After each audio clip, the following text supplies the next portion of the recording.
10 मार्च को ममता बनर्जी को जो चोट लगी थी उसको लेकर चुनाव आयोग ने जवाब दिया है। पश्चिम बंगाल के मुख्य सचिव की चिट्ठी का जवाब देते हुए चुनाव आयोग ने कहा है कि ममता बनर्जी के साथ हुई दुर्घटना सुरक्षा कर्मियों में सामंजस्य की कमी का नतीजा है। बड़ी खबर इस समय की, ममता बनर्जी की तरफ से, टीएमसी की तरफ से लगातार ये कहा जा रहा था कि उनके ऊपर हमला बोला गया, लेकिन अब चुनाव आयोग ने चिट्ठी लिखकर कारणों का खुलासा किया है और साफ उसमें यह कहना है कि सुरक्षा कर्मियों में सामंजस्य की कमी का नतीजा है ये चोट। चुनाव आयोग ने यह भी कहा कि ममता बनर्जी Z+ कैटेगरी की सुरक्षा उनको मिली हुई है और उनको भी बुलेट प्रूफ गाड़ी में बैठना चाहिए था, लेकिन घटना के दिन वो बुलेट प्रूफ गाड़ी में नहीं बैठी थी। तो मुख्यमंत्री के कार्यक्रम में क्योंकि बदलाव थे बहुत तेजी के साथ और इसीलिए उनको ये चोट लगी है। सुरक्षाकर्मी आपस में सामंजस्य नहीं बिठा पाए। चुनाव आयोग ने पश्चिम बंगाल के चीफ सेक्रेटरी की चिट्ठी पर 10 मार्च की घटना को लेकर क्या कहा है वो आपको बताते हैं। सीन 10 मार्च की घटना सुरक्षाकर्मियों के बीच आपसी सामंजस्य ना होना दिखाता है। ये चुनाव आयोग का ममता बनर्जी को जवाब है, जो मैं लगातार आपको बता भी रही हूं। अब ग्राफिक्स के जरिए आपको हम समझाने की कोशिश कर रहे हैं। ममता का काफिला भारी भीड़ के बीच था, लेकिन फिर भी उनकी गाड़ी लगातार आगे बढ़ रही थी। ममता की गाड़ी का दरवाजा खुला हुआ था और वो खड़ी हुई थी। बुलेट प्रूफ गाड़ी Z+ सिक्योरिटी उनको मिली हुई है, उसके बावजूद वो बुलेट प्रूफ गाड़ी में नहीं थी, ये भी कहना है। सुरक्षा कर्मियों ने गाड़ी को घेर क्यों नहीं रखा था, ये जरूर बड़ा सवाल। जब ममता कार के दरवाजे पर खड़ी थी तो ड्राइवर ने गाड़ी रोकी क्यों नहीं?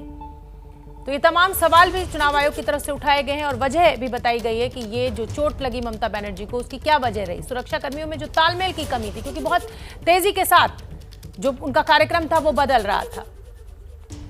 और जैसा कि लगातार हम आपसे बताते हैं कि एबीपी रिपोर्टर में हमारे तमाम रिपोर्टर्स फील्ड में मौजूद हैं। इस खबर पर भी हमारे साथ हमारे रिपोर्टर्स फील्ड में मौजूद हैं। दिल्ली चुनाव आयोग को कवर करने वाले अंकित गुप्ता हमारे साथ हैं। कोलकाता की आज की हलचल पर मनोज्ञा लोईवाल हैं और दिल्ली में जेपी नड्डा के घर के बाहर, जहां कहा जा रहा था कि 11 बजे कोर कमेटी की बैठक होनी है, वहां पर नीरज पांडे हैं मौजूद और हमारे साथ जुड़ेंगे। अंकित, मैं आपका रुख सबसे पहले करूंगी। जो चुनाव आयोग ने वजह बताई है ममता बनर्जी को चोट लगने की, वो सुरक्षा कर्मियों के बीच सामंजस्य की बात सामने आ रही है, लेकिन सवाल भी खड़े किए हैं सुरक्षा को लेकर कि जब गाड़ी के दरवाजे पर वो खड़ी हुई थी तो गाड़ी ड्राइवर ने रोकी क्यों नहीं?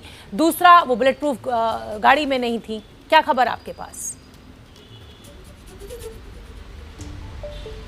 निश्चित तौर पर शोभना ये चिट्ठी महत्वपूर्ण क्यों है? ये चिट्ठी महत्वपूर्ण इस वजह से है क्योंकि चुनाव आयोग ने जो जवाब दिया है उसकी पहली लाइन में लिखा है कि ममता बनर्जी ने जो केंद्रीय चुनाव आयोग को जो चिट्ठी लिखी थी मुख्य चुनाव आयुक्त को, उसके जो है जवाब में ये चिट्ठी दी जा रही है और उसमें साफ तौर पर बताया है कि ये जो शुरुआत में कहा गया कि हमला किया गया, तो फिलहाल जो चीफ सेक्रेटरी पश्चिम बंगाल के उन्होंने जो रिपोर्ट दी है उसमें हमले की कहीं बात नहीं है, लेकिन ये जरूर कहा गया है कि ममता बनर्जी गाड़ी के दरवाजे पर खड़ी थी, उस दौरान उनके आसपास सुरक्षा कर्मी नहीं थे और ये सुरक्षा में एक चूक है और इसी वजह से जो चीफ सिक्योरिटी ऑफिसर है विवेक साह है, उनका तबादला किया गया है या ये कहा जाए कि उनको सस्पेंड किया गया है और डीएम और एसपी को हटाया गया है। लेकिन एक महत्वपूर्ण चीज शोभना और बताना चाहूंगा, चुनाव आयोग ने अपनी इस चिट्ठी में साफ तौर पर कहा है कि लगातार सभी राजनीतिक दलों से जो चर्चा करने के बाद ही कोई फैसला लिया जाता है और ममता बनर्जी पता नहीं क्यों चुनाव आयोग की छवि को धूमिल करने का काम कर रही है या लगातार सवाल उठा रही है। उनकी क्या मंशा है ये वही बेहतर बता सकती हैं। ये बड़ी बात चुनाव आयोग की बड़ी टिप्पणी है अंकित, जो आपने बताई कि क्या मंशा है ममता बनर्जी की। तमाम राजनीतिक दलों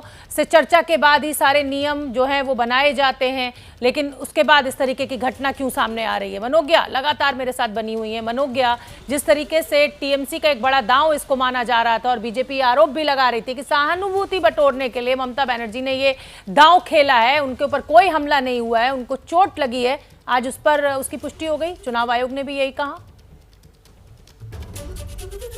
देखिए 10 मार्च से ही सवाल उठ रहे थे लगातार, लेकिन चुनाव आयोग पर उठे हुए सवालों का जवाब देना चुनाव आयोग अगर लिखित तौर पर दे रहा है तो ये बड़ी बात है। इसके पहले उन्होंने भले ही मौखिक तौर पे कह दिया हो प्रेस कॉन्फ्रेंस में कि ये राजनीतिक टिप्पणी है, हम इस पर कुछ नहीं कहेंगे, लेकिन लिखित दे देना बहुत बड़ी बात है। कम से कम बंगाल के इतिहास में, जहाँ एक मुख्यमंत्री को चिट्ठी लिखकर बताया जा रहा है जो तृणमूल की नेत्री और उनकी मुखिया भी हैं तृणमूल कांग्रेस की, उनको ये साफ कहा जा रहा है कि आपकी क्या मंशा है ये आप ही जाने। लेकिन इसमें दो बातें हैं। पहला ये कि नंदीग्राम में चोट लगी जहाँ से वो उम्मीदवार हैं, तो एक उम्मीदवार को चोट लगना और उसके साथ साथ एक मुख्यमंत्री को चोट लगना, दोनों में अंतर होता है। यहाँ क्योंकि मुख्यमंत्री ही उम्मीदवार हैं, ये बहुत बड़ी बात हो जाती है। और आरोप सीधा ममता बनर्जी से आया था, ये कहकर कि उन पर हमला किया गया और उनका पैर कुचलने की कोशिश की गई। हमारे संवाददाता पंकज झा वहाँ थे, मैं भी नंदीग्राम में लगातार वहाँ से उसी दिन रिपोर्टिंग कर रही थी। मैं वहाँ गई भी थी उस स्थान पर और देखा था कि वहाँ पर जो लोग हैं और या जो पिलर्स थे उस पर गाड़ी टकराई है। कैसे चोट लगी, क्या गलतियाँ हुई हैं, ये पूरा इस समय शोध का विषय हो चुका है। क्योंकि अगर गलतियां और खामियां थीं पुलिस की तरफ से तो उस पर भी हेड्स हैव स्टार्टेड रोलिंग, जिसको कहते हैं। विवेक सहाय की पहले उनको हटा दिया गया, अब ज्ञानवंत सिंह को लाया गया है और ये कहा गया है साफ साफ कि अगर ज्ञानवंत सिंह को लाया गया है तो इसकी जिम्मेदारी सरकार की है, जो अपने आप में बड़ी बात है। बहुत बहुत धन्यवाद मनोज्ञा, आपका भी, अंकित आपका भी, आपने बड़ी जानकारी दी।